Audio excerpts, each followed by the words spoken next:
This is a relay project. Real Talk starts right now. Here's Ryan Jesperson.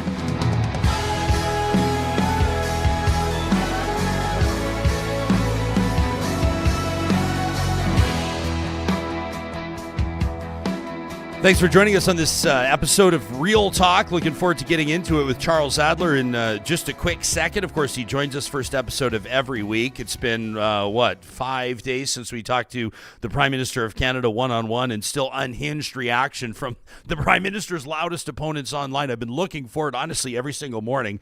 I've been waking up. I've been like, do we get to talk to Adler today, Johnny? Is it today we get to talk to Adler? It He's feels ready like to go. He is chomping at the bit. It feels like it's been an eternity since we've had his take, his chance to get into what the Prime Minister had to say about unpopularity, in particular in Western Canada, how he's wrapping his mind around or responding to polls that suggest that his days in that top job are numbered. He had some fighting words for the oil industry coming up on Tuesday's episode, coming up tomorrow, by the way. We're going to be talking about, that'll be our February 27th episode. We're going to be talking to the CEO of a company that's doing a ton of innovation in Alberta's energy sector. He'll respond to what the Prime Minister had to say. So this is great. You know, we plant the seeds with a big interview with the top dog, and then we'll check in with a whole bunch of people and say, well, what do you think about what he had to say? Well, he had your industry in the crosshairs. How do you respond to this? And of course, as Johnny pointed out on Friday, it was an interview that's been making national news for a number of days now in the newspapers, TV stations, and of course other outlets across the country. So we're grateful for that. Plus, we're going to get into some of your emails. The tweets have still been coming all weekend. Oh, yeah. I had to step away from them. I had to turn my notifications Yeah, off. man. Well, it's out of control. And I was like, it's family time. I'm going to be spending some time with my boys here. Good on you. And one can only be called a cock so many times before he shuts down his Twitter for the day. A liberal cock. A liberal cock, a beta cock by some of the people. Yeah, they really know how to throw the hand grenades. And we've got some emails as well to talk at ryanjesperson.com. We might read a couple of nice ones, but we'll read some really nasty ones. Number one, for everyone's entertainment. Yeah. And number two, just to give you an idea of just exactly how difficult it is for some people to wrap their minds around why a talk show would interview the Prime Minister of Canada. It's for our entertainment as well. Plus, David Parker, the founder of Take Back Alberta, with an absolutely bonkers tweet over the weekend, taking aim at Pierre Poilievre. Speaking of Poilievre's wife, referencing Poilievre's chief communications czar, like it's unreal. We're going to touch on the town of Westlock voting to get rid of pride flags for real. They're actually going to be painting over, getting rid of, sandblasting their existing pride crosswalk, but it's not everybody in Westlock. This is a town divided. Like 1,300 votes, the vote was decided by about 20. And I'm going to get Chuck's take on that, plus your responses to our roundtable on Friday on how to solve homelessness. So this is going to be a great episode, and we're grateful to have you here with us. It wouldn't be happening without the support of our friends from Rello, who are presenting this episode today, and they've got a pretty clear message for those of you that are feeling stuck or unsatisfied in your job. Now is the perfect time to go back to school for a new career. You're like, well, what do you mean? It's not September. It's not the fall. That's back to school.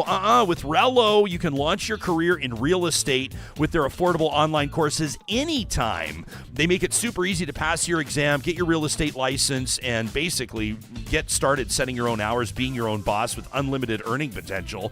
How good does that sound? Plus, you'll be helping people every day as they buy or sell their homes. There's a ton of benefits for you. They have basically tutorials every Saturday online, so they want you to pass with flying colors. And then once you graduate with that license, they're still there for you with ongoing support from their learner success team. You can learn more today. And by the way, sign up 20% off with the promo code REALTALK. That's all one word, REALTALK, when you get started at Rello, RELO.ca. Emmy Award-winning talk radio legend Charles Adler in just a quick second. If you're one of those that hasn't yet seen or heard our Trudeau interview, we're going to be getting into a few of the different subjects. We took on some of the different themes of that conversation, including his acknowledgement that he's not always the most popular politician in Western Canada, in particular in Alberta. Johnny, why don't we tee up that clip? Here's a quick snippet of our conversation last week with the Prime Minister. Maybe I start with a huge disadvantage because my last name is Trudeau, and people are ready to just, automatically ignore me anytime I show up anywhere where they don't like me. Fine.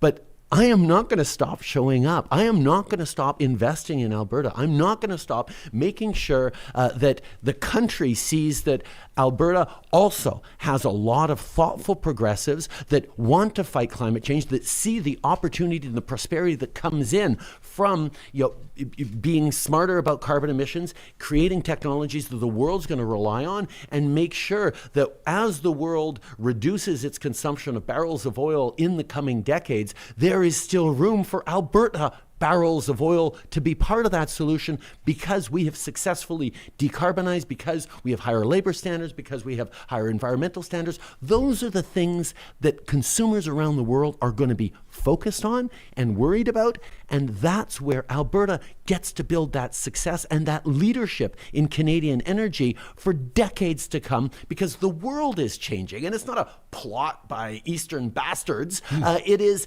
a focus on where are the global investors coming in? What are they looking at? The world is looking at net zero right now.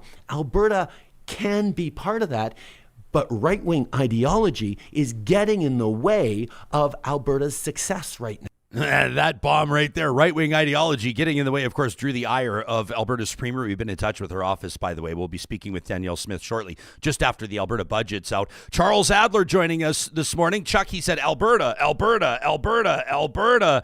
You'd think he actually is trying to hang on to the seats they've got in this province.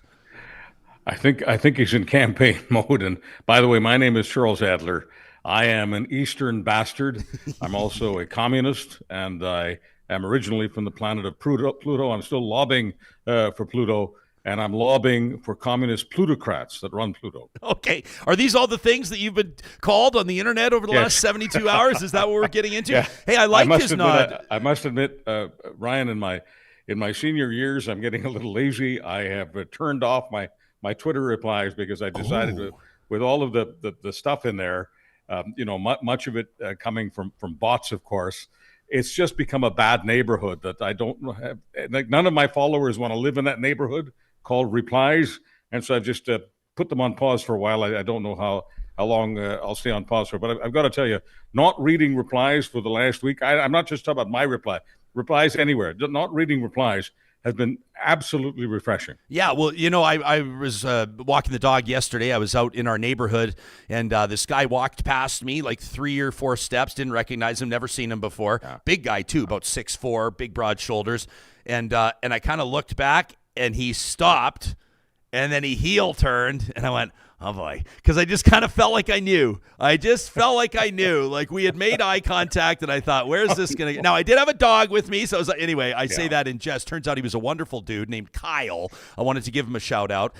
He's a regular Real Talker, and he said he appreciated the Trudeau interview. He said, listen, I'm probably not going to vote for Trudeau. He goes, I'm not necessarily a liberal voter. He goes, but I have to say, number one, I didn't think you were that soft on him. He goes, question number one, you said you're predicting a bloodbath in the next election, but he goes throughout the thing. I thought it was a fair interview. He said Kyle said it reminded me of the value of hearing people out and hearing different perspectives. And Kyle said, well, he may at some point, or most times even, lean toward voting conservative. He said he's kind of seen some nasty elements on both ends of the extreme of the spectrum, as he put it. Yeah. And he felt like this interview kind of restored his faith in the process of conversation. Ryan, most people are moderate. I mean, I joke about being a communist cuck from Pluto because I'm just making fun of people who fill the reply section. But most people aren't in the reply section. Most people aren't anonymous. Most people have real names. Most people aren't extreme. And we're going to talk about Parker in a few moments, no doubt. And we can talk about the people who are bashing Trudeau, and we can talk about some of the people on the left who bash the right. The point is that most people do not want to get involved in politics. Most people don't even want to appear on shows like this where the host is eminently fair, where you bend over backwards to be fair. Most people just don't want to get involved. Social media is part of that. But because most people who are moderate do not want to get involved in politics, they don't want to organize meetings, they don't want to sit on school boards, they don't want to sit on council, guess what? Nature abhors a vacuum. I'm not anti-science, okay? Science informs us that nature abhors a vacuum. There is a vacuum. The moderates have left, okay? They vote, but they're not involved. And so if the moderates leave, the vacuum is filled with extremists, be they left or right. That's what's going on in 2024, and this is not going away anytime soon. This is the life that we have to live in, but we have to remind ourselves that just because we hear people on the extremes does not mean that they represent the majority, okay? If people out there are saying that teachers in Alberta are castrating children, or they want to castrate children, we have to understand that every one of us has a teacher somewhere in our family, somewhere in our neighborhood, somewhere in our friendship circle. None of them are fantasizing about castrating kids. Yeah, I mean, it's not believable. It's ludicrous, but sometimes maybe it just takes people to call that out, and I don't know that most people do. I don't know why you would shut off your Twitter replies. It's straight. I can't imagine why you would, Charles, because I received just such valuable and edifying feedback. I pulled a few from over the weekend just to give you an idea of what I thought was just the precious nature of social media. What about this one from DKF, who watched the interview, or maybe didn't watch the interview? Ryan, you suck and are a traitor to Canada. You're done in Alberta media. Terrible. You should be ashamed of yourself. What about this one? You're a clown, Ryan, if you think Trudeau's good for Alberta. If you're a complete fool, move to Ontario with your clown wig and your big red shoes, you traitor. What about this? Earmuffs, kids, referencing my Edify cover. Prince of podcasting. Yeah, more like cuck of cunts. I appreciate that from Ermine Warrior. And what about this from Jeff Larson, who says just simply, fuck you, Jesperson, you liberal scumbag. So I don't know why you wouldn't find value in that, Charles. I mean, I just felt like I grew an inch taller every time I read one of those. It's not that I'm offended by it. I'm an entertainer, okay? I'm a pure entertainer. Yes, I'm a commenter and a political analyst and all those wonderful things. You know, I wear a lot of hats. Occasionally I wear the Real Talk Ryan Jesperson hat as well.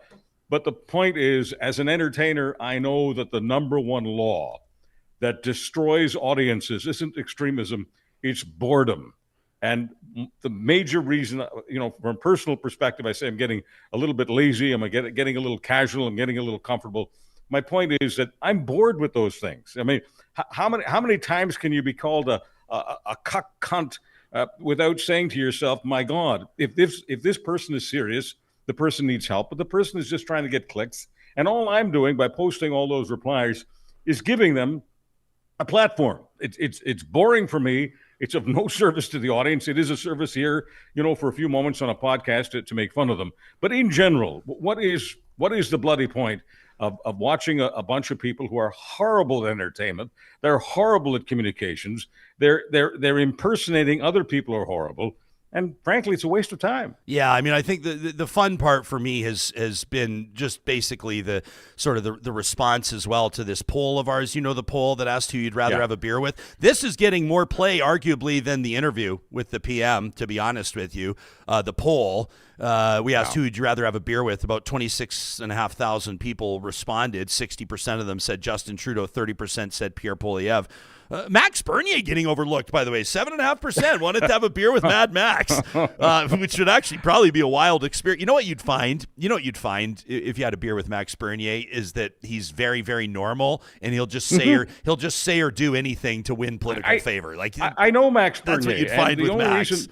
I know Max Bernier. The only reason Max Bernier comes across as a loser is because he has lost. He has lost political battles. He came very close to defeating Andrew Scheer. Had you know, I'll get the chocolate milk out in a moment. Had Maxime Bernier put the chocolate milk up to the camera like I do, he would have defeated Andrew Scheer. It was Andrew Scheer was staying faithful to the dairy lobby and the other lobbies, the so-called cartels. And there's a term for it that I never like to use, the official term for it. But the point is, he was against, there it is, supply management. Okay, what a terrible term. Anyway, Maxime Bernier is a libertarian, or at least at the core, he's a libertarian, and he was against supply management. And in Quebec, that is a losing position. Andrew Scheer was for the dairy cartel and the chicken cartel and the pork cartel, all the other cartels. And so he beat Maxime Bernier. And ever since Maxime Bernier lost to Andrew Scheer, Maxime Bernier has become more and more foolish and more extreme. But he's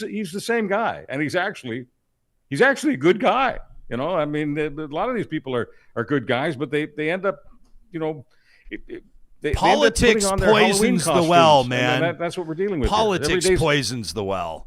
That's what it is. Politics makes people, you know, play Halloween every day. I mean, I've said a million times, I have lots of respect for the mind of Danielle Smith. I have lots of respect for the heart of Danielle Smith, the real Danielle Smith, who I know. But people like David Parker and others have turned Danielle Smith into a bit of a cartoon character. Well, If the real Danielle Smith decided one day to govern and didn't have all of the pressures that she has from David Parker and others, I'm sure she'd be one of the best premiers that any province has ever had. Yeah. Well, okay. Well, let's go to Parker. We can come back to the other stuff because this tweet over the weekend, absolutely wild. This is the founder of Take Back Alberta. He's been on this show before, David Parker. A lot of people are like, who the fuck is David Parker? But you know, he's pulling strings behind the scenes, whether you like it or not. His group basically controls the board of the United Conservatives, and he does influence the premier, whether or not she agrees or acknowledges that. I mean, the whole trans policy stuff, the whole like sex ed changes. I mean, this is a nod to David Parker and Take Back Alberta to keep the right-wing flank happy. So over the weekend, he tweets out of nowhere. This knocked my socks off. He says, I feel sorry for Aneta Polyev. This is Pierre's wife. She has to watch her husband spend hundreds of hours a month with his old friend with benefits. I'm sorry your husband doesn't give you the respect you deserve, Aneta. No man should be spending that much time with a woman he used to sleep with if he's married. Of course, David Parker talking about Jenny Byrne, who is responsible for a lot of Pierre Poilievre's success, selling memberships and winning the Conservative leadership. But like, wow. Yeah.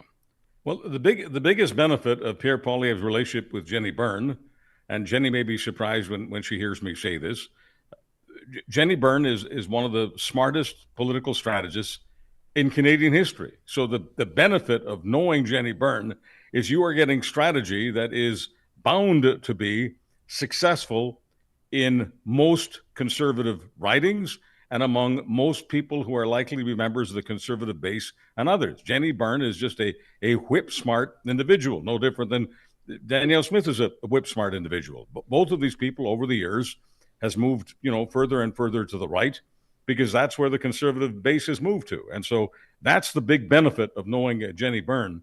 But as far as going after Pierre Poilievre's personal life and targeting and Twitter stalking his wife, as it were, I mean, when I read those tweets, and I know David Parker isn't a Taliban, so I just want to separate reality from once again, cartooning and this idea that every day is Halloween in Canadian politics and American politics and politics around the world. David Parker, when he sends a tweet like that, he comes across like he's the morality police.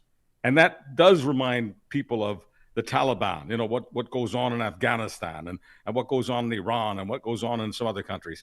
And that's as un-Albertan and un-Canadian as it gets. And for people in Alberta who think of themselves as libertarians, what is libertarian about David Parker lecturing people on who they should be spending time with, especially if it's a woman, especially if it's a woman that he used to go out with, especially if it's a woman he used to sleep with? Why are we even talking about this? Well, I mean, the comment is wild, but in my mind, like the bigger picture, like let's dig into what this actually means. Like Parker's not been afraid to be an asshole to people. Like he was horrific I sometimes even hesitate, to be honest with you, to even shine light on this type of stuff, but it is happening and it's in the open, so we're going to talk about it. But Sarah Hoffman, Alberta NDP leadership candidate, David Parker was tweeting horrific things about Sarah Hoffman. I just think like the smallest people, like the smallest losers fat shame and sort of boil somebody down to their appearance. But that's exactly what Parker was doing, a full-fledged assault basically on Sarah Hoffman over a number of days, right around the time she was announcing her leadership campaign. He went after Naheed Nenshi just last week, former mayor of Calgary, who was voted like sexiest man in Calgary on this like fun throwaway magazine poll. And Parker started going, how does somebody that looks like that get voted sexiest? And then Nenshi kind of responded. Nenshi fed the trolls a little bit. So then Parker, over the weekend, they have this, Zoom meeting for Take Back Alberta. On video, he apologizes. We're not going to play the video, but he apologizes in the video. People can dig it up themselves. To members of Take Back Alberta, says, I know that what I've been doing here is a bad look for Take Back Alberta, so I apologize. And then 24 hours later, throws an absolute Molotov cocktail at the leader of the federal Conservatives, who many people believe, if you believe the polling, if you believe he can maintain the momentum, the future and next Prime Minister of Canada, Just to me, David Parker taking aim at Pierre Poilievre like this, as I tweeted about it over the weekend, this feels to me like the beginning of the end of David Parker. You know, what do they say? If you come for the king, you better not miss. And I feel like here he's bitten off more than he can chew. What do you think? Well, I think that David Parker loves publicity. I think fundamentally he is an attention whore. And he's not alone. He's just better at it than most people. But what's interesting to me about David Parker isn't that he seeks attention and he sends out crude tweets and then offers, whatever apologies. I mean, nobody who's truly apologetic follows up the apology a day later by stalking, perhaps the next prime minister's wife. Okay, so the apologies are not real. Much of this stuff isn't real. However, what does make David Parker a little bit different from all of the other attention whores is David Parker has serious, very serious, and from Danielle Smith's perspective, critical power at the level of the grassroots. David Parker is willing to do what most moderate people aren't, is willing to do whatever it takes to organize, whether it's organizing for school board level politics or organizing for provincial level. And I guess now he wants to get involved very much in federal politics as well. But nobody can look you in the eye, Ryan, on your show, whether they're on a webcam or whether they're in your studio. Nobody, left, right, middle, can look you in the eye and say, David Parker is an insignificant, powerless individual. He's very significant. He's very powerful. And if you're asking me the central question, will the tweet storm over the weekend take him down? My prediction is no. All right. Well, we'll see, because he's basically, he's building this group. And obviously, Take Back Alberta, I don't know I remember last time I saw they claimed 30,000, 40,000 members, something like that. But people can underestimate that group at their own peril. They've already basically taken over Alberta's governing party, politically speaking. But the thing for me is like, you got to sort of try to connect the dots and figure out maybe what Parker's end game is here. And when we tweeted over the weekend that you and I were going to be talking about this, got some interesting notes from people that wanted us to sort of hone in on something in particular. And there's a theory out there. It's just a theory, okay? But it's okay for shows like this. You won't see this on the 6 o'clock news, but shows like this, you tell me what you think about this theory. So here's a photo from August of 2022. For those listening on the podcast, it's Pierre Poilievre, who's meeting with police officers in Vancouver on the downtown east side. Obviously, Vancouver's downtown east side is kind of ground zero for the opioid crisis in Canada. If you look at Mr. Poilievre meeting with those police officers, I'm zooming in. Can you see between the two cops there, the guy that's looking at the camera there? That's Marshall Smith. That's Danielle Smith's chief of staff. Okay, now there's some speculation that David Parker, who's a big fan of Marshall Smith. So check this out. Here's another tweet, right? David Parker says, I'm proud of the premier. This was in January of last year. Proud of the premier and my friend Marshall when they were announcing addiction treatment measures, which is a good thing, by the way. This is a good thing. It's all part of addressing the opioid crisis. I'm not taking shots at recovery at all. But here's David Parker praising Premier Danielle Smith and his friend Marshall. He says, recovery's key. Marshall Smith has a very public history of overcoming addiction himself. Used to live on the street. Now he's the chief of staff for the Premier of Alberta. Here's another one from Parker. Here's a tweet in October of 22. Danielle Smith promoting a documentary. It says, my very own chief of staff, Marshall Smith, is in this documentary, bravely talking about his own struggle with addiction, his personal journey of recovery. David Parker tweets, Marshall Smith is an inspiration to all of those of us who are in recovery. So I guess the theory is that Parker's got his eyes on the chief of staff spot or a senior executive spot in the Poilievre office. And to do that, believes he's got to get rid of Jenny Byrne so Marshall Smith can make the move in. And that's where I think a lot of people are trying to connect the dots of why on earth would David Parker take aim at Pierre Poilievre or Jenny Byrne like he did over the weekend? I mean, it's an interesting theory. I mean, there's another theory that people have that David Parker and perhaps Danielle Smith, but certainly David Parker thinks that it's a whole lot easier to beat up on Ottawa for as far as the eye can see if it's a Liberal in Ottawa, like your guest, the Right Honourable Justin Trudeau, last week. If Justin Trudeau wins that election, then they can beat on Trudeau for another 2 years, 3 years, 4 years, depending on whether it's a minority or majority government. But if Poilievre is in there, that prevents them from bashing Ottawa 24/7. I mean, how do you get away with that if you're Premier Smith? How do you get away with bashing Poilievre all day long and blaming Poilievre for whatever ills may exist in Alberta, whatever deficits may exist? I mean, ideologically, it's so much easier. No different than certain people who are politically active, media active, and they don't want someone of their own stripe in power, because it's just so much easier to be righteous, to wrap yourself in the garments of righteousness by opposing somebody as opposed to defending somebody. If you're a right of center host, you might want Trudeau in power for as long as possible, because you can attack. And if someone like Poilievre is in power, and obviously everyone who gets into power, stuff happens, and you have to answer for the stuff that happens. And if you're a right-wing talk show host and you want to be in the good graces of the Conservatives, well, you end up having to defend the Conservatives all the time. Defending is not as much fun as attacking, and defending also sometimes doesn't get you the same ratings as attacking does. So I just want to throw all of that into the mix, because this game, and yes, it is a game, folks, it's a blood sport and it's a game. This game is played all kinds of ways by all kinds of people. Never assume that David Parker wants Pierre Poilievre and the Conservative Party of Canada to win the next election. Don't make the mistake of assuming that. Yeah. Merk Bar in our live chat on YouTube says this is basically the Canadian version of The View. Thank you. I'll take that as a huge compliment. Is Whoopi Goldberg still on The View? Who's Yes. on The View these days? I have no idea. I believe she is. I feel like I need to get back into The View. It's just like we don't have these lazy afternoons like we used to, Johnny, living the corporate radio life. I miss that. This is an interesting one from Aket in the live chat. It says terms like prairie Taliban or Christian Taliban are problematic because they rely on anti-Muslim stereotypes to describe extremism. I'll take that point. Yeah, that's kind of an interesting point. I heard, what was it? Someone once said Ku Klux Klan. You could go with that. I don't know. If you want to pick another word, if that's perceived or coming across as anti-Muslim. I like when we learn a little bit from people putting valuable notes like that into the chat. Chuck, well, I have, because of my personal history, just in terms of the people over the years that I've had, contacts with, friendships, relationships, people I've tried to help. I do have a significant amount of real estate in my heart for Muslim women. And I'm sorry, I'm not going to apologize. Here it is. I'm sorry, I won't apologize.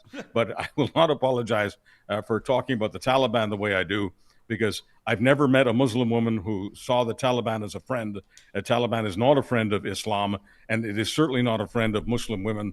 And when I talk about someone behaving like an Alberta version of the Taliban or a Canadian version of the Taliban, I am not attacking Muslims. What I'm attacking is authoritarianism. What I'm attacking is people who feel they have to lord it over women. And in these most recent tweets, that's what Parker is doing. He's lording it over the woman who happens to be married to Pierre Poilievre, and he's lording it over one of the smartest strategists in Canada, who has been a tremendous asset for the Conservative Party of Canada, and that would be Jenny Byrne. So he's Talibaning women, and I make no apologies for looking at it that way. Peter says, I think we're all forgetting something. Parker is an Alberta sovereigntist. He wants Alberta to be its own country. He says, I believe that this is the first major shot across the bow at the CPC, at the Conservative Party of Canada. Peter, absolutely, 100%. James says coup d'etat was the term at one point, but that was like George what's-his-face, but that was never like Sharon here says, I remember a time when family was off limits. And that's it too. Like, I don't know, going after guys' wives. I mean, I had some people even sharing those mean tweets from earlier. Some people coming after my family, coming after my wife, my mom. I'm not even sharing those on the show. I just, yeah, I mean, it crosses so many lines. It's just insane. And I do think that it's important for us to, like, it's never going to be normal. It's never going to be normal for the head of a powerful lobby in Alberta to say what he said about the wife and the strategist, connected to the most powerful Conservative politician in Canada, arguably, I just think it's nuts. And I think it's important that we do talk about it and we do point it out. We're going to hit pause for 10 seconds, Chuck. When we come back, I can tell you want to pick up on that, so we'll do that. And then I want to take us to this small town of about 4,000 people. I recognize a lot of you have found Real Talk in the last while. A lot of you are not from Alberta. You may have heard of Westlock for the first time in the last few days. It's because they had a plebiscite. The town held a plebiscite. About 1,300 people voted. The vote decided by just 24.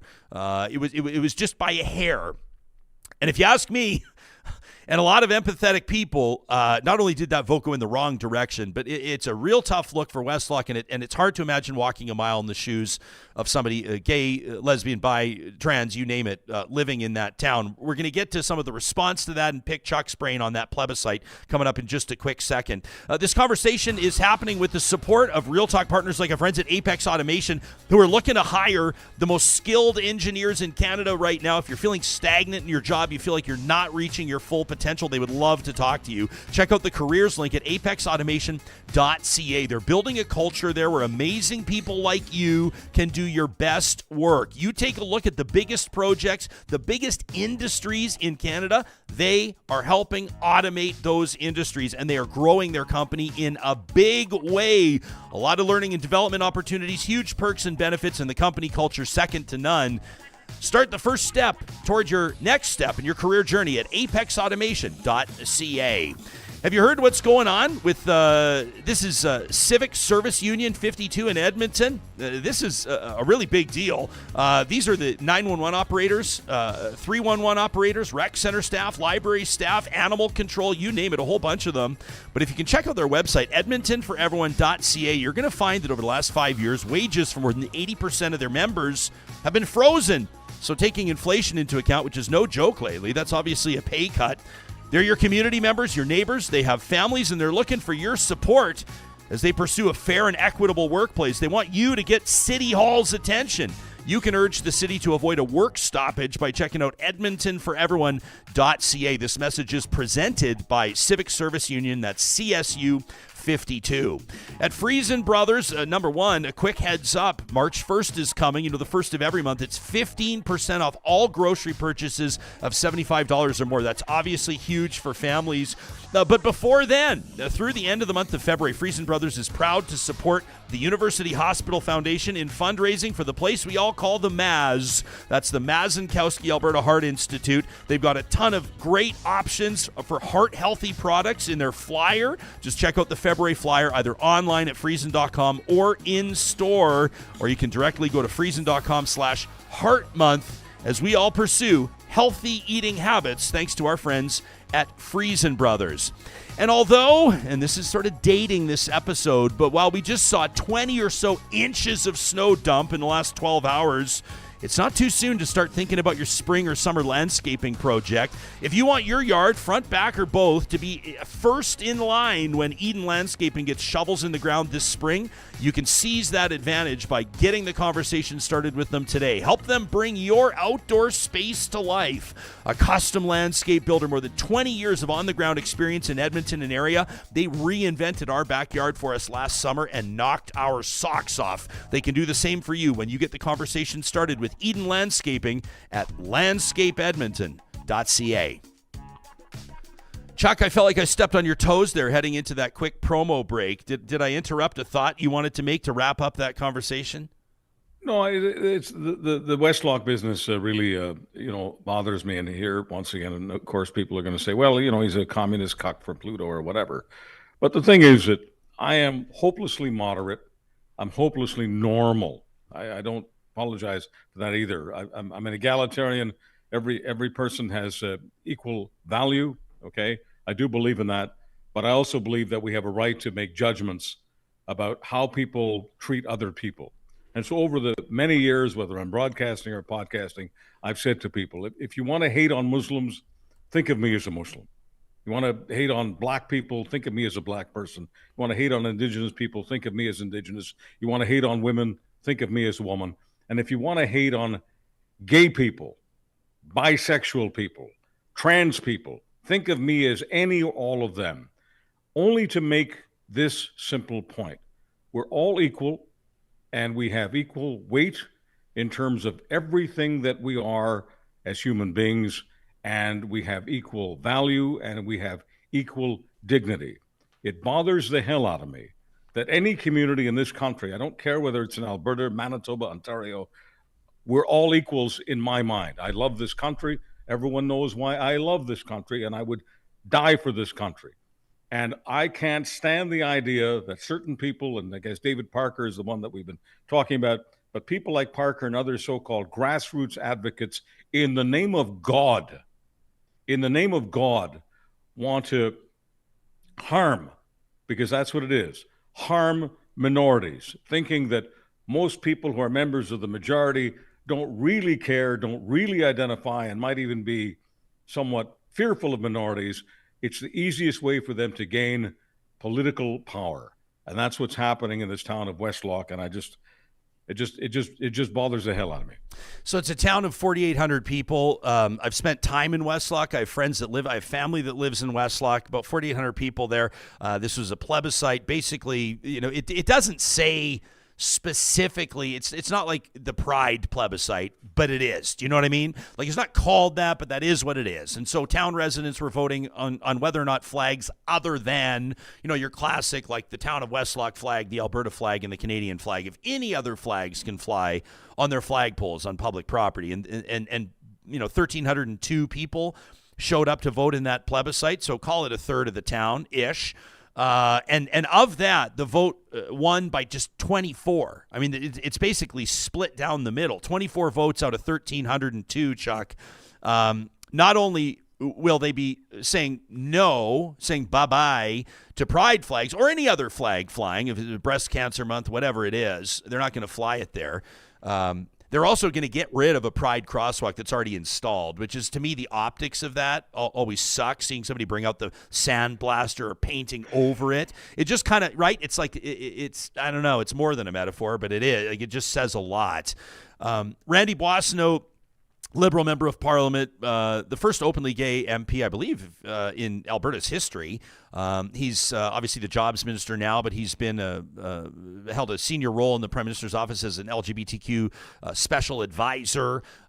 He grew up in Alberta and was born in a small town, and he posted a pretty powerful video just basically speaking to the people in Westlock, speaking to people in Alberta, and I wanted to share it. This was something about the University of Alberta that I had never heard before. So here's Randy Boissonnault. A signal like no political, it has to be politically neutral signage does. It says, if you're different, you're not welcome here. I left Morinville because as a queer kid, I knew I'd never be able to be myself.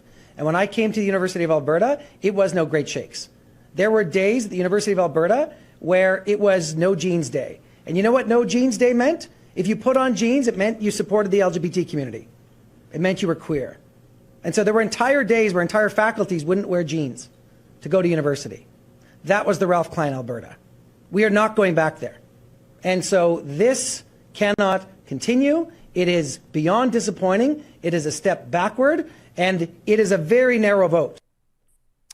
No Jeans Day. Johnny, had you ever heard of that? The U of A? That was news to me. No, I've never heard that. I guess that's kind of part of the point, though, right? Yeah. It's like not on our radar. I appreciate Randy saying that, but man, that's messed up. Chuck, had you heard that before?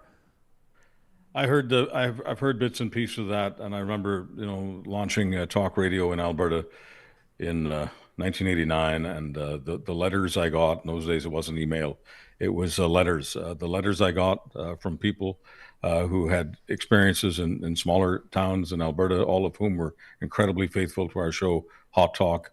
And some of them had horrible experiences because they were gay. Some had horrible experiences because they were trans. Most of the horrible experience letters I got were from women who were married to religious men, some of whom were prominent in their communities. So it was really an eye-opener for me.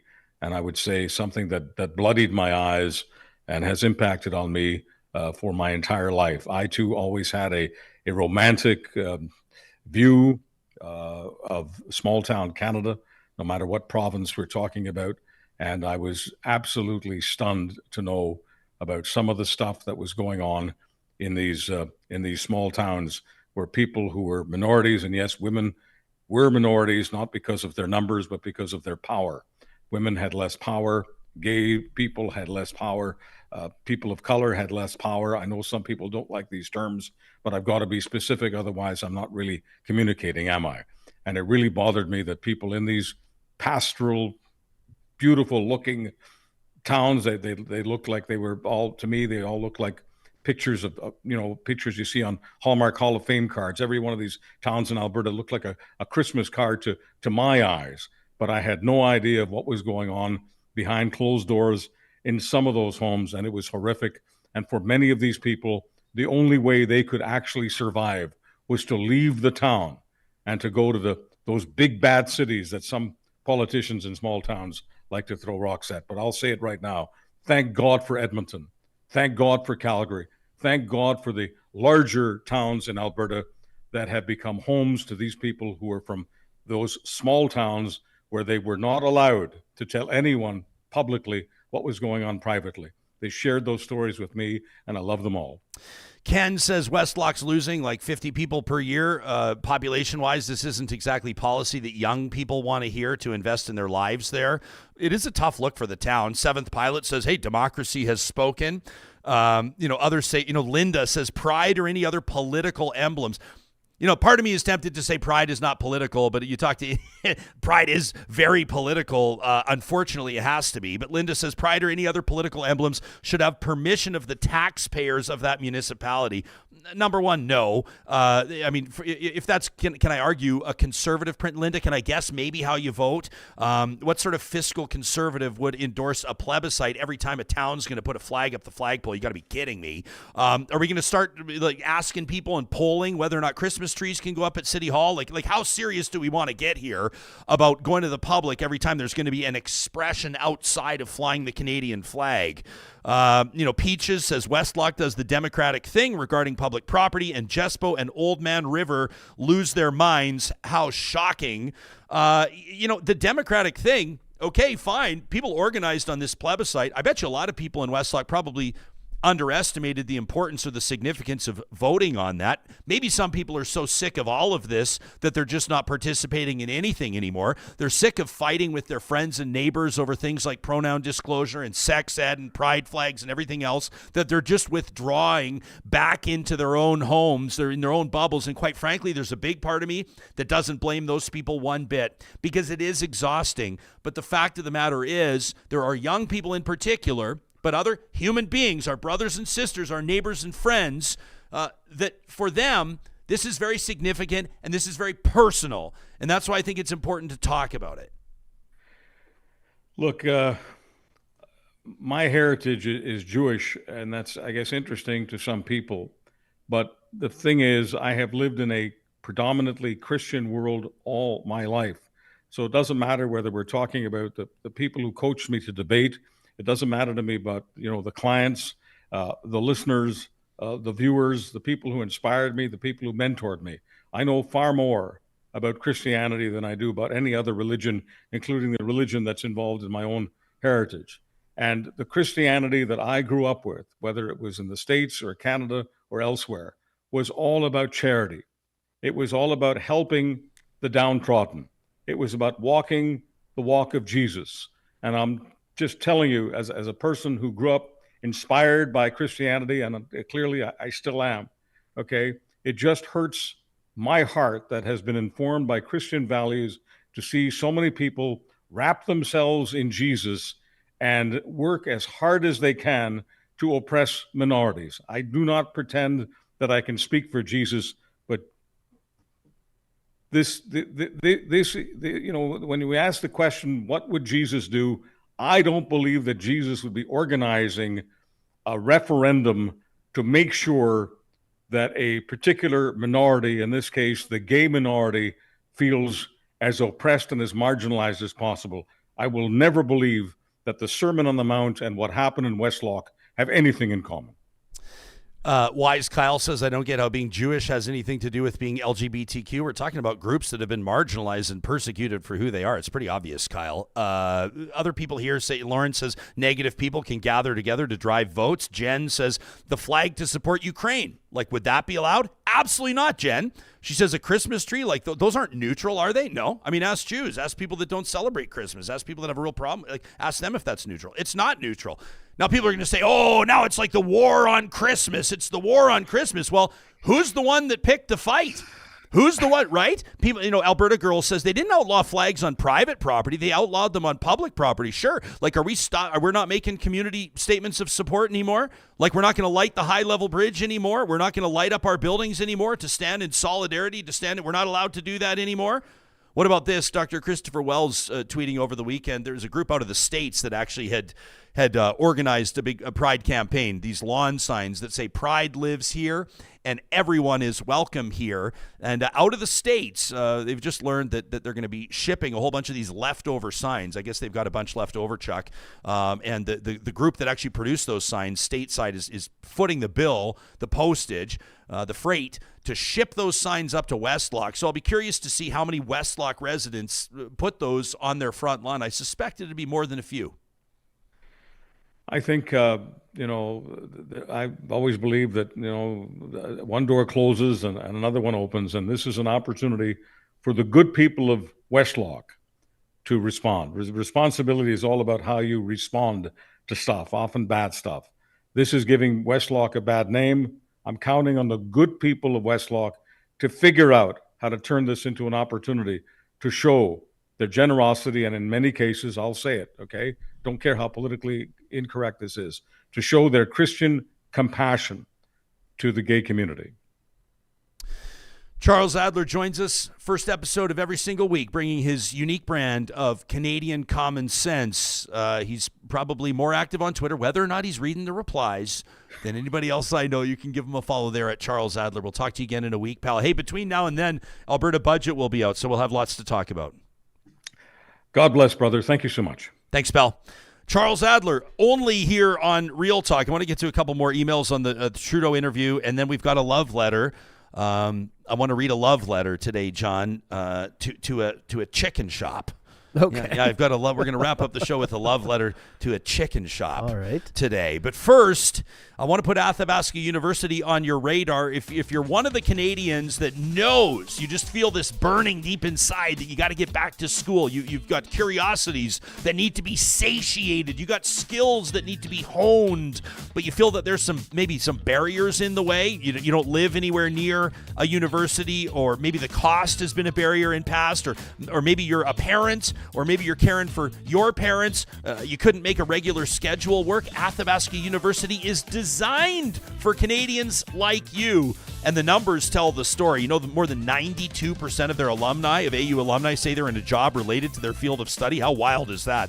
They've got over 50,000 program and course alumni from more than 100 countries. You can select your path, learn more about financial assistance, online grad programs. They've even got an MBA program there. It's getting a lot of attention. Check out athabascau.ca. Are you ready to finally get serious about decluttering, getting organized? A custom closet, a home storage solution is your best bet, and nobody does it better than California Closets. You can sign up, request a free consultation by checking out their website, californiaclosets.ca, or you can give them a call, 855-481-4072. Learn more about their approach to what they do. John and I are going bonkers over their Murphy beds. They're the coolest thing about the Murphy bed. I don't know if I can describe it for people on the podcast. Imagine a wall with a bunch of shelves on it, and then when it comes down, like, the Murphy bed coming out of the wall, you don't have to clear the shelves. Mm-hmm. The shelves pivot on a hinge so nothing falls off and tucks neatly under the bed. Talk about going from home office to home guest room in 10 seconds. California Closets can make it happen for you. Again, californiaclosets.ca. And a shout out to our friends at Complete Care Restoration. For more than a quarter century, they've been in the business of restoring properties and rebuilding peace of mind. If you find yourself in a nightmare situation, a burst pipe, maybe flood damage, maybe it's a fire damage through fire season, they're expecting this spring to be an absolute mess. Black mold, asbestos, whatever it is, Complete Care Restoration is the trusted expert in providing safe, efficient, and compliant solutions. Don't mess around with this stuff on your own. Go to the team that has certified professionals to handle restoring your biggest investment, your home or business. Remember, you can find them online at completecarerestoration.ca. Sure appreciated. Our inbox has been slammed, obviously, over the past few days, and we're doing our best to stay on top of it. Those of you that are writing in to talk@ryanjesperson.com in response to our sit-down with Prime Minister Trudeau, I want to read a couple of nice ones. I'll read a nasty one, too, to balance it out. Anne wrote in to say, I just finished listening to your interview with Trudeau. You held him to task, and he, in turn, showed passion. A lot of people are saying that, showed passion for what he's doing for all of Canada, but in particular for Alberta. Anne says, I hope every Albertan hears, listens to the conversation you two had. Of course, the Take Back Alberta folks will damn every word. But said, I, for one, she says, really appreciated every word that was said. And thanks to Real Talk for being you. Thank you for challenging assumed topics that emanate from people's mouths. We need more of those challenges. That from Anne. Want to let you know, again, just to confirm, tomorrow we've got a senior executive from an oil sands innovator coming on the show to respond to Trudeau. Should be a good conversation. Deborah says, I would love to see Pierre Poilievre on your show, Ryan. I want to be clear. This is Ryan talking. We have reached out directly to his press secretary. We've invited Pierre on several times, but we reiterated our desire to speak to him. We're hoping that they'll get back to us. Obviously, the door is wide open for Pierre Poilievre anytime he wants to come on the show. Deborah says, I certainly like Trudeau more than Poilievre, and I'd probably have a glass of wine with the Prime Minister, not Poilievre. But from my view, I think Liberals have been generally good for the country. She says, but I don't consider myself to be a Liberal, and I'm not a Conservative either. This is my issue, says Deborah. She says, I've been listening to that Discourse podcast that Erica Baroudis and Cheryl Oates are doing, and Erica kept throwing out that term, the left. Deborah says, I see it used often, and even in your comments on your Twitter account about that Trudeau interview. And I have to think, well, what am I? Deborah says, I do agree with some of the policies that maybe the Alberta NDP or the federal Liberals have. Does that make me left? Does it make me right if I believe the government should have prudent use of taxpayer funds? I love this from Deborah. She says, I don't want to be labeled. I don't see myself as having a label other than a cranky old woman. That's amazing. She says, I am in the middle, and I want people to use common sense. I want common sense to be common, not a political term like Poilievre's using it for. These terms have become so politically charged, our world is becoming more and more divisive. Deborah says, I'm from Calgary. I voted in the last municipal election. I wonder how many of these people running around finding places to sign that recall petition for Jody Gondek actually bothered to vote last municipal election. You know, what's happening to our society, says Deborah. And when all this shit blows up in our faces, we can't, keep becoming more and more divisive with complex issues like climate change, affordable housing, affordable living, healthcare, education. These are problems that need to be solved. We need to work together to solve them, not politicize them. Deborah says, I want a province, a country, a world that'll provide a good life for my grandkids, and I just don't see it happening right now. I fear the world that they'll be adults in. And I wonder how many people are just tuning out, I guess kind of like I was just saying to Chuck, because the pressures of trying to make a living or make a lives for themselves are just prove to be too great. That from Deborah. I thought that was a great email. Mm-hmm. I see where she's coming from. Yeah. Where you're like, I don't want to be left. I don't want to be right.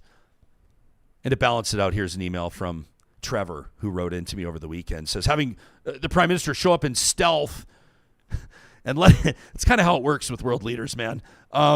Letting him spout off unchallenged was irresponsible, mean-spirited, and disrespectful toward Albertans. The Prime Minister is a coward.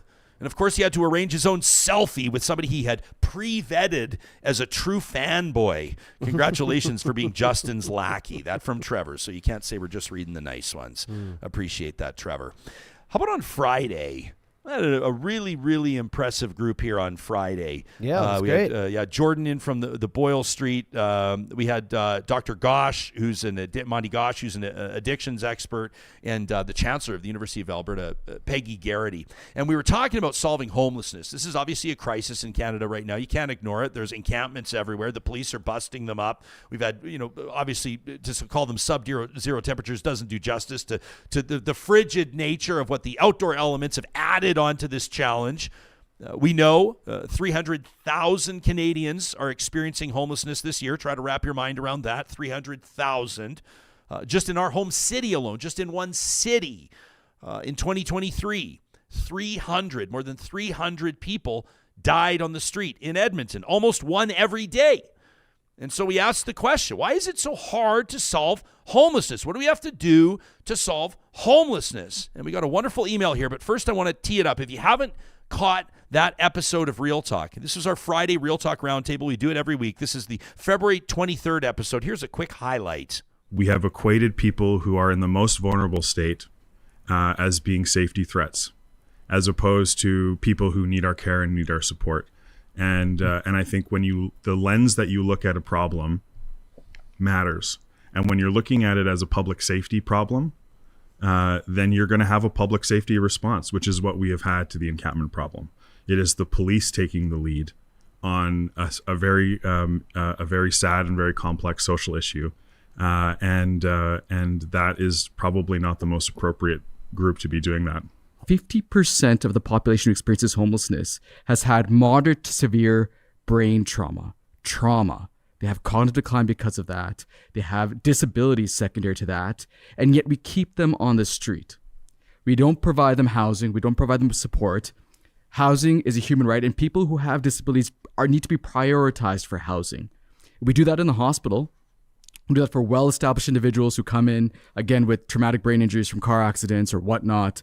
Why can't we do the same for this population?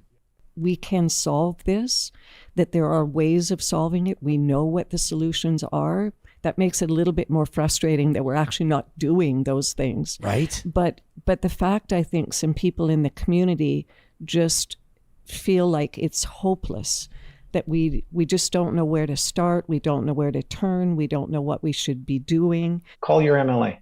Call your member of parliament, send them a letter saying, look, we need to solve the housing crisis. We need you to do something.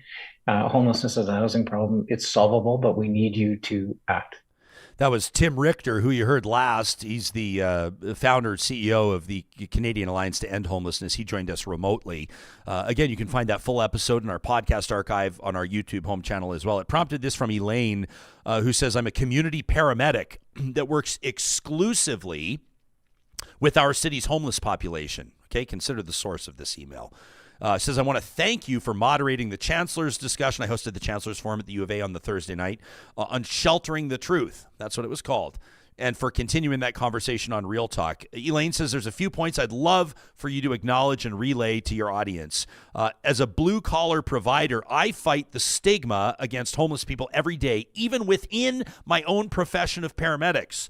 The concept of trauma and violence-informed care is a tough one to instill into healthcare providers, let alone the general public. Elaine says, what I see and deal with is shocking. We've been battling a Shigella outbreak, which has hospitalized hundreds of homeless people due to their living conditions, lack of bathroom facilities, and hygiene. Shigella is also known as dysentery, literally what people died of on the Oregon Trail in the 1800s. She says, I also want to point out that the number of amputations from frostbite that have been performed on homeless people, 91 amputations in 2022 alone. This is not just a finger or a toe. I want the public to know, and then she bold and underlines this in her email, people are losing their fucking hands and feet. Permanent disfigurement, which allows for zero chance of recovery into a normal life from being homeless, but rather into further disparity. If you heard Tim Richter on the show, on the episode, talking about musical chairs as a metaphor for homelessness and chairlessness, who was it Alice, the gal in his model that was on crutches playing musical chairs? Elaine says, I've also cared for patients with permanent disfigurement from traumatic burns, mostly caused from tent fires in an attempt to stay alive in a city with sub-zero temperatures for more than half the year. She says these are third world conditions in the capital city of Canada's most prosperous province. It's embarrassing that we've allowed it to get this bad. We, the privileged, are despicable human beings to allow this disaster of homelessness to continue to villainize and to criticize the homeless for making this choice. Housing is the solution. It is a human right that we have failed to provide with devastating consequences. That from Elaine. What an absolutely incredible email. I agree. Minus 30 today, walking just 2 blocks from where we park our vehicles. I was like, the first thing I thought of was everyone who had a couple nice warm days. We went to the Oilers game in our jerseys alone the other night. Yeah. And thinking of those people who may have boxed up and bagged up some of their winter clothes and had to get them all out today. A shout out to our over 100 new people in the chat today. Yeah, it's great to see on there. YouTube. Saucy Seawitch, one of them I see, says each person is one disability or accident away from becoming homeless. I think of that all the time. Like if I lost my hearing, what would I do for a job? Yeah. I may be homeless in just a few months. If I lost my vision, Can't imagine, what would man. I do for a job? We're all like, we need to support this. We need to help homeless people because we are so close, especially today with the economy, with everything rising, the cost of everything. Every family is probably thinking about what they would do if they lost their job. If one of them lost a job, single parents, if they lost their job, what would become of them? It's something that could happen to any of Man, us. for a lot of us, it wouldn't be long. Not at all. There's a lot of people. You pull a paycheck away from somebody for 2 or 4 or 6 or 8 or 12 weeks. Exactly. Your whole world changes. And a lot of us don't have savings right now because we've blown through it through Sure. COVID. And everything's through more the expensive. rising costs of everything. Yeah. Utilities are double. Groceries are more. Mortgages are more. Rents are up. Interesting conversation on this show on rent caps and rent increases. By the way, Jody Callahoo Stonehouse is going to be joining us on Wednesday in studio. She will be the 4th candidate for leadership of the Alberta NDP, and that's something that we'll put in front of her. We'll get into obviously a lot. That's Wednesday in studio. She's going to join us. Tracy, quite rightfully so, responding to the note from Elaine about amputation, says, and what's the cost of that to the healthcare system? These people have serious healthcare needs for the rest of their lives. What are those costs versus housing? Tracy hits the nail on the head. What about from Laura, who says there's an old fella that walks around the Superstore parking lot in Red Deer. It's so sad. It's obvious he needs help. He cries. He can't speak quite right. He asks for money. I gave him food, says Laura, but he needs so much more. Kenny says, what about having tougher sentences on drug dealers? I mean, sure. But like, that's not solving homelessness, man. And you know, I mean, I'm not saying that you go easy on drug dealers and drug traffickers in particular. Fentanyl's a huge issue. Canada Border Services, like this, Kenny, it's totally cool for you to bring this up, obviously, because you're not wrong. There's big problems at Canada's border. You know, people talk about how it used to be, Johnny, they would try to intercept like pallets of coke and heroin. Pallets. Fentanyl coming from China. But fentanyl now, they say that, you know, something the size of a pencil case is enough to get the same people completely fucked up and to kill people. Car fentanyl, I mean, so we can get into that. But cracking down on drug dealers does not solve homelessness. That's not the same thing. And so in so many ways, as earlier in this show, when I said, I'm not cracking on Marshall Smith's story, it's actually a remarkable recovery story. This is Daniel Smith's chief of staff. And this government has a very real commitment to recovery, to detox, to rehab. We're going to be talking on Tuesday. I believe it's March 5th. Let me check the date. It's Tuesday, March 5th. So Ewan Thompson has an editorial, has a piece in the new Alberta Views, in the March issue of Alberta Views, talking about detox, and he's cynical about whether or not that's the right move. He's going to join noted conservative commentator, national commentator Anthony Fury.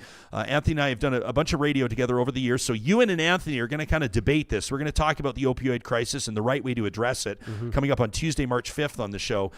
It's not to say there shouldn't be law enforcement. It's not to say that we shouldn't crack down on areas that are problematic, but that's not how you fix homelessness. Not at all. It's not the same thing. And when you talk about people's use of drugs and use of alcohol, you have to acknowledge trauma. There was a huge, amazing insights in our Friday Roundtable talking about that. Yeah.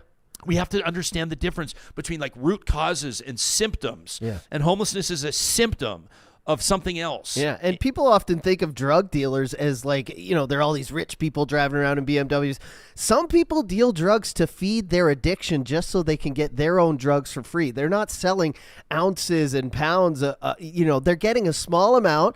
They're selling a bit to the people in their community who are also addicted to feed their own addiction. And sending someone like that, especially a first-time offender, to jail for 8, 9, 10 years, that is, in my opinion, creating more homelessness. You've got someone who's now got a criminal record back out on the street, who can't get a job, who can't find housing, and who is just going to go back to either selling drugs or using drugs again and be on the streets. So, again, the solution is recovery. Not to agree with David Parker here, although, man, but the solution is to get these people help, to get them into housing and to get them into drug recovery. Yeah, pretty interesting. Sandra Busirius was one of the speakers at the forum, the Chancellor's Forum. So Sandra didn't join us on our show on Friday, but the night before she was at the U of A. And if you go to our show notes from that episode, you'll be able to, I'm talking about the episode that was on February 23rd.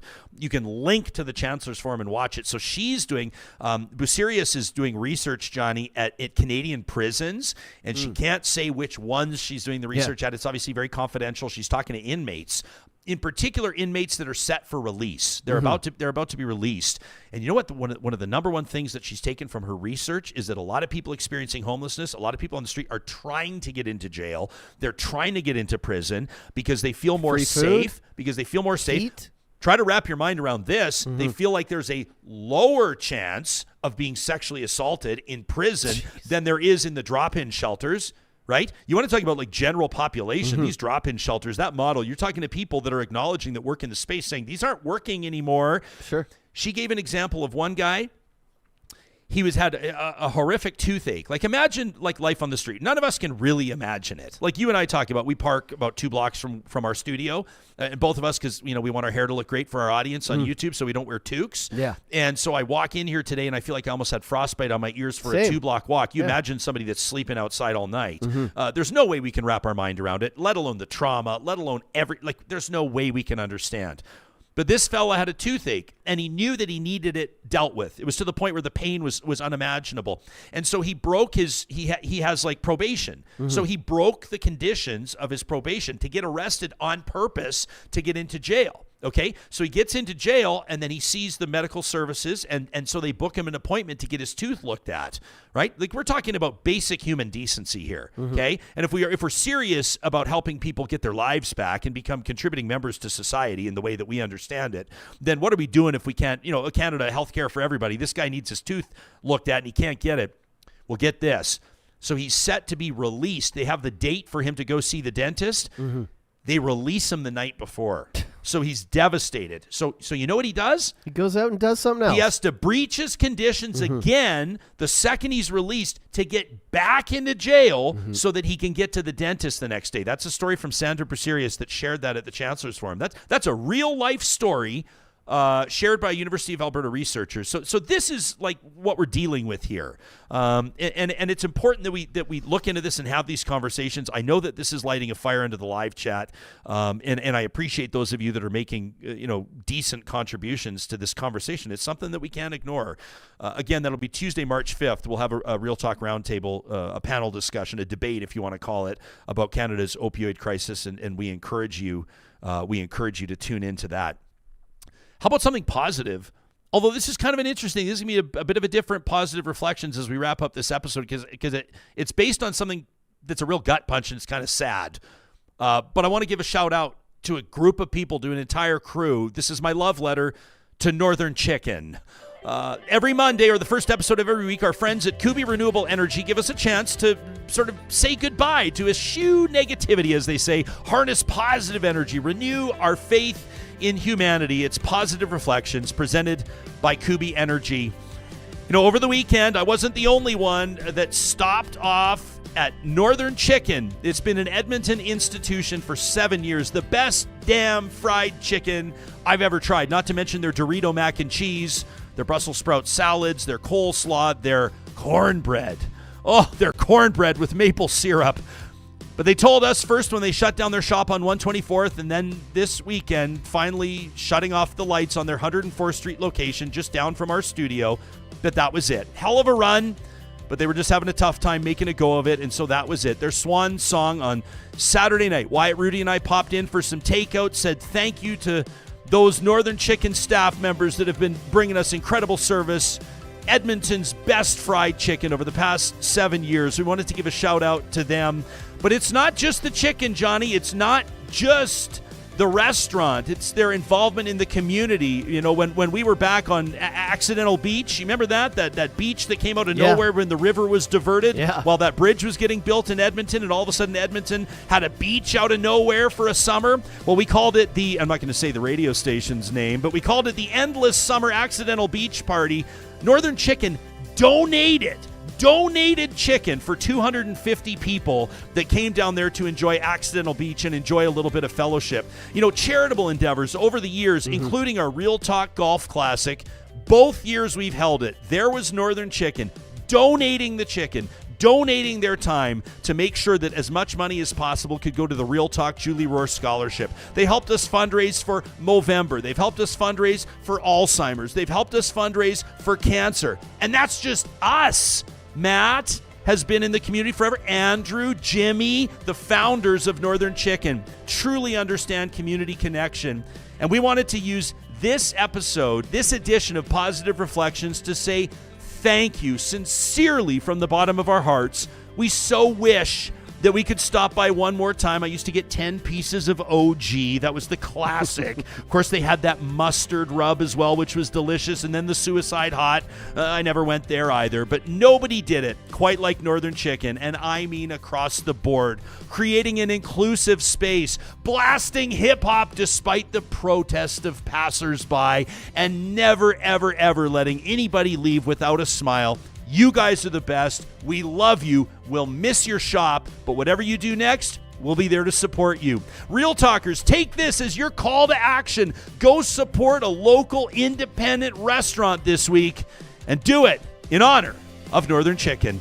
You can get a free solar quote today at kubyenergy.ca. Coming up on Tuesday's Real Talk, we'll talk to an oil industry expert who will respond to the Prime Minister. Wednesday, Jody Calahoo Stonehouse. Thursday, we're going to go to London. Journalist Sarah Loriniuk is going to talk to us about the 2-year anniversary of Russia's war in Ukraine. And coming up on Friday's episode of This Week, a Real Talk Roundtable responding to the Alberta budget. It's a big week, and we're grateful to have you here with us.